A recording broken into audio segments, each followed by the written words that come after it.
السلام علیکم ورحمۃ اللہ وبرکاتہ۔ دوستوں کیا حال ہے؟ امید کرتا ہوں کہ آپ سب خیریت سے ہوں گے۔ دوستوں آج ہم بات کریں گے کٹا اور وچھا فارمنگ کے بارے میں۔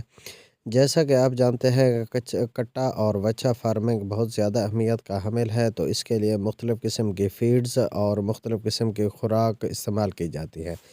تو آج ہم نہ تو فیڈ کے بارے میں بات کریں گے اور نہ ہی کسی خوراک کے بارے میں بات کریں گے، جبکہ آج ہم بات کریں گے ایک خاص ہارمون رال گرو کے بارے میں۔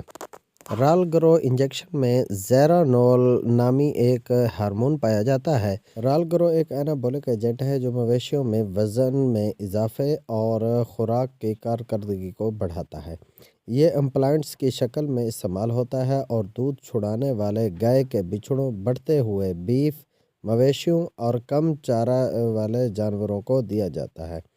یہ کیسے کام کرتا ہے؟